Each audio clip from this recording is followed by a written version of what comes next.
Welcome to the Techmeme Ride Home for Monday, April 11th, 2022. I'm Brian McCullough. Today, by declining a seat on Twitter's board, does that mean Elon has chosen violence? Plenty of signs of a mixed reality headset in the code of the next version of iOS. Meta tried and failed to design its own chip. China has decided to let some new games launch. And even if drone delivery is moving forward, is Amazon being left behind? Here's what you missed today in the world of tech. There's this guy who follows me around the internet, tweeting at me, posting negative reviews on various podcast sites every time I do a story on the show about NFTs. Like literally every time. He's upset because he believes NFTs are a fad and a scam, and he doesn't want to hear news about them at all. The one time I attempted to interact with him, I was like, that's like being mad at me in 2010 because you think social media is a fad and a scam, and so I should never do stories on Facebook or Twitter. The point I was trying to make was that maybe I don't like doing so many NFT stories, but my job is to tell you what the big tech stories of the day are, and if they are NFTs, then that's what it is. Sometimes, yes, I might decide to highlight some story more than another because I think it's bigger than other people think it is, but most times there are stories that demand to be discussed because they're the big news, whether I think they're silly or not. And so I talk about them because that's my job. Which is all my way of telling you that today my job is to tell you that Elon Musk has decided not to join Twitter's board of directors despite being offered a seat therein. This news was delivered this morning by Twitter CEO Parag Agrawal, who tweeted via screen cap because even the CEO of Twitter can't get around the character limit yet. Quote, Elon Musk has decided not to join our board. Here's what I can share about what happened. The board and I had many discussions about Elon joining the board and with Elon directly. We were excited to collaborate and clear about the risks. We also believed that having Elon as a fiduciary of the company where he, like all board members, has to act in the best interests of the company and all our shareholders was the best path forward. The board offered him a seat.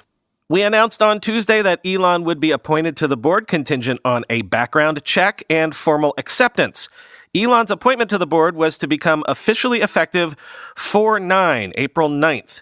But Elon shared that same day that he will no longer be joining the board. I believe this is for the best. We have and will always value input from our shareholders, whether they are on our board or not. Elon is our biggest shareholder, and we will remain open to his input. There will be distractions ahead, but our goals and priorities remain unchanged. The decisions we make and how we execute is in our hands, no one else's. Let's tune out the noise and stay focused on the work and what we're building, end quote. I think one of the key words there is fiduciary, because again, I'm no Matt Levine, but from where I'm sitting, it sure does look like Elon Musk bought a bunch of Twitter stock because he wants to blow up Twitter as it exists currently, or at least change Twitter to some degree. So in order to limit what he could do, it certainly seems to me like Twitter tried to bear hug him, bring him quite literally on board, because that would mean he would have the fiduciary responsibility not to blow Twitter up. And that whole gambit seems to have failed. Because, and this is again me just speculating, Elon sure does look like he wants to blow Twitter up to one degree or another. Over the weekend, let's see, he tweeted that all Twitter Blue subscribers, quote, should get an authentication checkmark, end quote, and that the service should be ad-free for a lower, around $2 a month price. So, undermining what seems to be Twitter's biggest new feature in years, biggest new product initiative lately. Also, he asked if Twitter should convert its San Francisco headquarters into, quote, a homeless shelter since no one shows up anyway, end quote. Obviously, taking a swipe at the remote work culture that Twitter has been a pioneer of. And Elon asked, quote, is Twitter dying, end quote, citing a list of the most followed accounts and pointing out that many of them, quote, tweet rarely and post very little content, end quote. Does not seem like Elon enjoys Twitter as it exists right now. That line about there will be distractions ahead sure seems to be prescient. hinting at something additional coming. At the very least, Elon doesn't like being told what to tweet, I think we can all agree. And funny enough, maybe it didn't occur to him that he would likely be further unable to tweet negative things about Twitter if he was on the board. And then there's this, quoting Mike Isaac on Twitter. Worth noting, Elon's standstill agreement not to purchase more than 14.9% of Twitter's outstanding shares or perform a hostile takeover of the company was contingent upon his joining the board. Now all bets are off. We'll see what next week brings, end quote. Quoting Alex Stamos on Twitter. Having less than 15% and one seat might have been the worst position for Elon since his official power is very limited and he's open to shareholder lawsuits when he screws around. Going for greater than 50% is probably his target. Let's see if Twitter's board adopts poison pills this week, end quote. And finally, quoting Sridhar Ramesh on Twitter, quote, this will all be resolved in a week.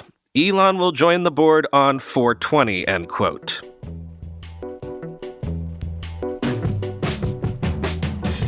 Is there a thaw coming in China? A regulatory spring, perhaps?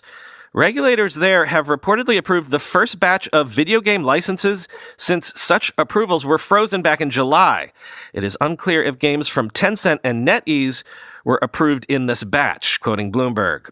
The National Press and Publication Administration has distributed to developers a list of approved titles, the people said, asking not to be identified, discussing a private communique. That list will be uploaded to the agency's website soon, they added. It wasn't clear if the approved titles included any games from industry leaders Tencent and NetEase. NetEase rose more than 8% in pre-market trading in New York. An XD representative told Bloomberg News that its Flash Party was among the games approved but didn't elaborate. Developer iDream Sky Technology Holdings' Watch Out for Candles also won a license, founder and CEO Michael Chen said. Beijing's far-reaching tech crackdown, which has ensnared sectors from e-commerce to fintech and even online education, spread to online gaming in August when regulators introduced stringent measures capping playtime for minors and imposing new requirements aimed at curbing addiction. The media watchdog has also been reviewing new titles to determine whether they meet stricter criteria around content and child protection, an effort that's slowed rollouts, Bloomberg News has reported. Investors who had suffered losses during a 10-month freeze on game monetization licenses in 2018 experienced deja vu in 2021 when a state-backed newspaper accused the industry of peddling, quote, spiritual opium before walking back that charged description. In September, regulators summoned the top game publishers to discuss further oversights of their titles and the need to de-emphasize profits, the official news agency reported. In November, another news outlet reported game approvals may restart soon, sparking a rally in gaming stocks. But the slowdown has already started to weigh on Tencent's most lucrative division, which is still heavily reliant on the longevity of hit titles Honor of Kings and Peacekeeper Elite. Domestic gaming revenue climbed just 1% during the December quarter, lagging the 34% increase in its international business, dragging Tencent's overall sales growth to its slowest pace since 2004, end quote.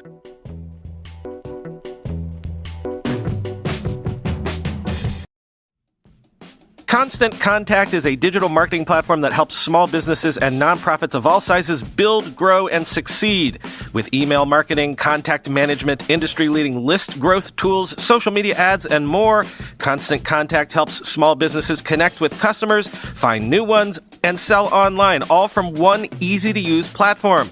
They've been trusted by millions of businesses to help improve their marketing. With a 97% deliverability rate, you can rest assured that your customers and potential customers are getting the right message at the right time. With a simple interface, Constant Contact's easy-to-use platform makes contact management easier than ever. Their list growth tools help you find a bigger audience fast. Lead generation landing pages, text to join, and social media ads are proven to grow your list and drive engagement with your brand. With thousands of integrations, you can sync Constant Contact's tools with the tools you're already using. Powerful automation tools help you send the right message to the right person at the right time, every time. To start your free digital marketing trial today, visit ConstantContact.com. That's ConstantContact.com.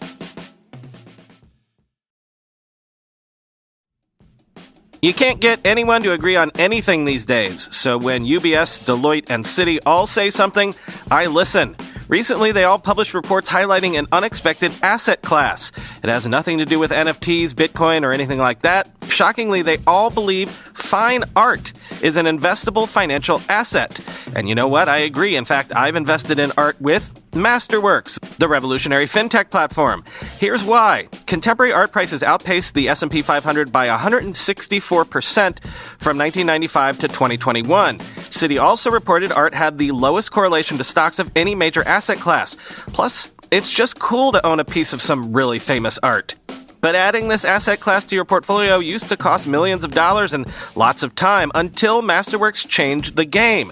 Thanks to them, you can become a bona fide art investor in minutes. If you want to join me and 340,000 other early adopters, just go to masterworks.io/ride for priority access. That's masterworks.io/ride. See you all there. See important Regulation A disclosures at masterworks.io/about/disclosure. Sources are telling Mark Gurman that beta versions of iOS 16, which is codenamed Sydney, are chock full of references to an Apple mixed reality headset and its interactions with an iPhone. Quote, Apple originally had big plans to use WWDC 2022 as the launch event for its long-in-the-works mixed reality headset, but I wrote a few months ago that Apple would likely miss that date for the hardware's debut and would instead announce the product at the end of this year or next year.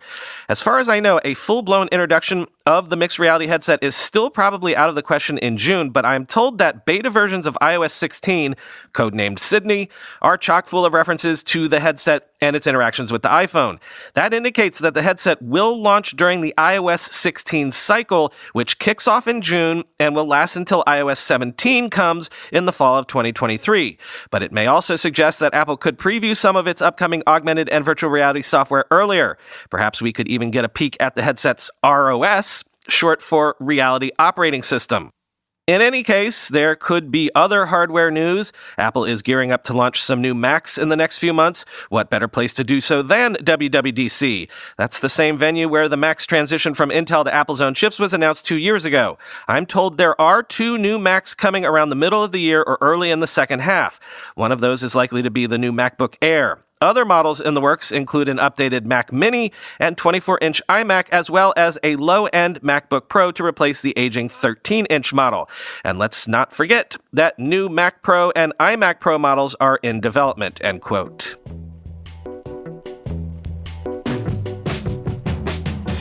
Sources are telling the information that Meta was forced to choose a Qualcomm chip for the second version of its Ray-Ban smart glasses after struggling to develop its own custom chip in-house, codenamed Brasilia. Quote, the decision was a setback for Meta's in-house silicon unit known as Facebook Agile Silicon Team. Codenamed Brasilia, the chip was part of a broader effort by Meta to control key technologies and reduce its reliance on off-the-shelf silicon providers like Qualcomm, which supplies chips for Meta's Quest VR headsets, Portal smart video devices, and the first version of the Ray-Ban glasses. By building its own power-efficient chips to manage its burgeoning stable of augmented and virtual reality devices, Meta would have far greater control over the features, size, and battery life of its products and be better positioned to compete with rivals like Apple. The Brasilia chip design was far enough along that it was ready for trial production. Had it gone further, Brasilia would have been the first in a line of custom chip designs for a Meta-designed consumer device. The flip-flop highlights the tension between Meta's goal to build more of the underlying technology for its hardware devices and its desire to get products out quickly. Meta has also run into challenges on the software side. In recent months, it abandoned an effort to build its own operating system, XROS, for its forthcoming AR glasses, the information reported. The first version of the AR glasses will instead run on a customized version of Google's Android OS. The stakes are high. AR/VR devices are key to Meta CEO Mark Zuckerberg's bet on the metaverse, a type of immersive internet in which people will move through digital environments wearing AR and VR devices. Qualcomm is supplying the key chips for Meta's forthcoming VR headset, externally codenamed Cambria and internally known as Arcata, which is due to come out around September, according to a person familiar with the matter, end quote.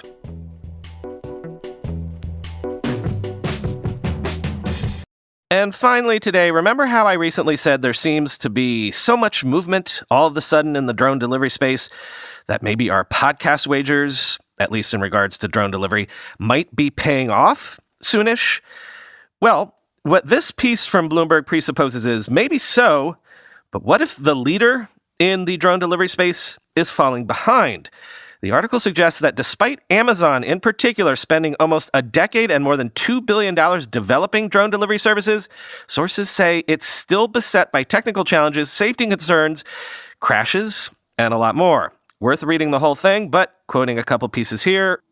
Having missed a goal of conducting 2,500 test flights last year, according to documents reviewed by Bloomberg, Amazon has set an even loftier target of 12,000 for 2022, although fewer than 200 had been completed as of late February. The company plans to add new testing locations this year in College Station, Texas, about 100 miles northeast of Austin, and Lockford, California, near Stockton. Amazon also hopes to start testing drones beyond the sight of flight observers, according to documents reviewed by Bloomberg, a key step toward proving their ability to fly autonomously.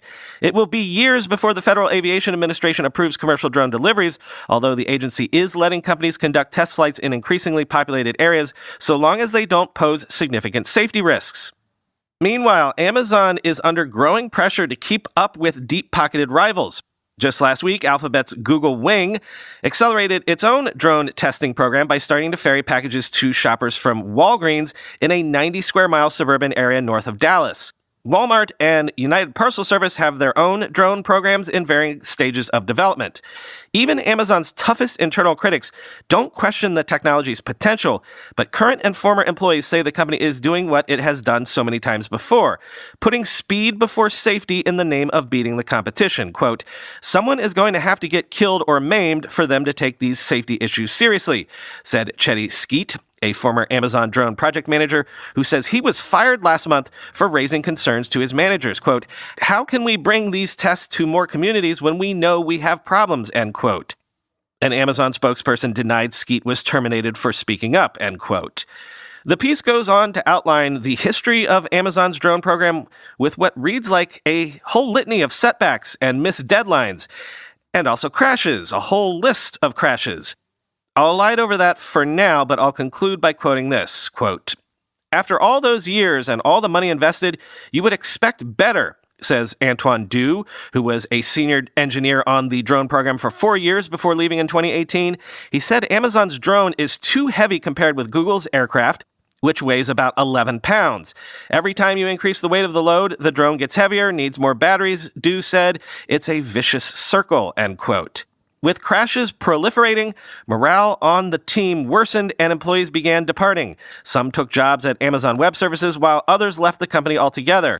Some who had trouble meeting the pace their managers demanded were offered severance packages. Departures in 2021, Carbon's first full year running the department, exceeded 200 people, more than double the previous year, according to documents reviewed by Bloomberg, end quote.